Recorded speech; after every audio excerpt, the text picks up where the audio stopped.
A Look at Finance is underwritten by Janney Montgomery Scott, trusted advisors for generations.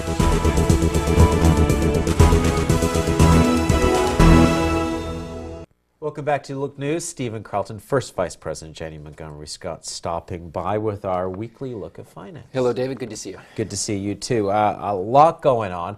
6 weeks away from the end of the year. Taking a look at the market. We're having a good week, but of course we're looking at earnings as we head to the end of the year. What's the prognosis?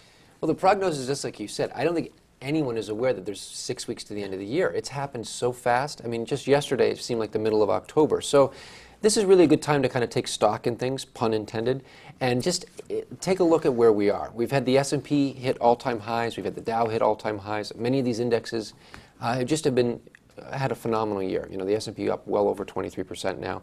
So I think it's a good time to have these conversations like we did last year, saying, let's take stock in some of these positions. And there's a lot going on.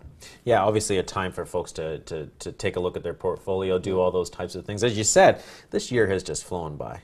6 weeks left in the year. Some good numbers coming out of England and Germany. Of course, the German numbers a little more important because it's the economic engine of Europe. That's some good news as we head into the end of the year. We've been watching to see Germany's output numbers, how much the manufacturing is picking up. And we see that 3+% growth rate in Germany as a very strong economic indicator. London has been the financial hub of Europe for years now, and we've seen some encouraging signs there as well. So these two pillars of Europe are starting to signal that they might be coming out of things. And Europe has been something that's been kind of lagging the U.S. A lot of the valuations in Europe have been much lower than the U.S. stocks. So there's some real opportunity there if things firm up. Let's head back home. Mixed news about the housing market this week. The fact that houses are overpriced, and that's affecting mortgage applications. Well, we've talked about this earlier in the year. We've talked about last chance to get in with interest rates rising, and we've talked about the uncertainty with Treasury rates and everything else. And so a lot of that sales took place earlier in the year where everybody bought with if they could. And now towards the end of the year, there's not a lot of buyers left. And so those numbers are softening. And a lot of the appreciation in property values happened earlier in the year, and it's kind of made housing a little on the expensive side. Some of the reports we're reading are saying that housing prices could be 30+% overpriced at this point. So there's a little bit of a bubble there, and it's starting to kind of percolate throughout the the news. All right, we'll see what that does to the housing market.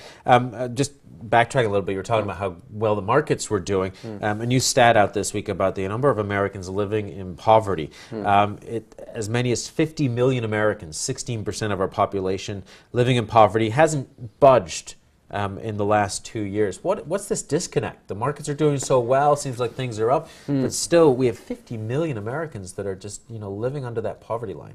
One of the challenges that the Federal Reserve, I'll use as an example, only has so many levers to promote growth, and we can lower interest rates to encourage spending. We can lower interest rates to encourage lower debt costs.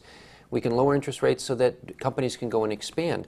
But when it comes right down to it, a lot of the uncertainty that we've had in the last 2 years, the uncertainty with the Affordable Health Care Act, with the debt ceiling, that's made a lot of companies, very cautious because they're not certain what tax implications are going to be.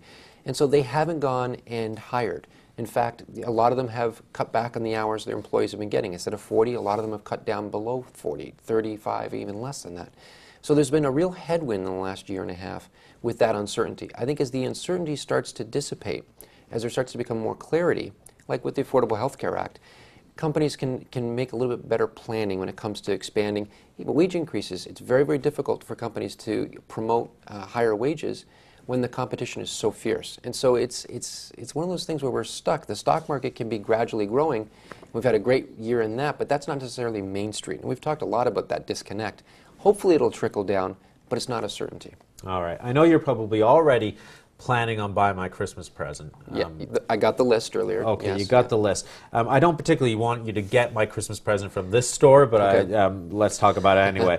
Kmart announcing. Oh, yes. They are going to stay open for 41 hours straight, starting 6 a.m. on Thanksgiving Day. Getting a lot of backlash about this because they've opened at 6 a.m. for a couple of years now, but they closed later in the day so that folks could go home and have dinner with their families. A novel idea on Thanksgiving. This year, 41 hours straight.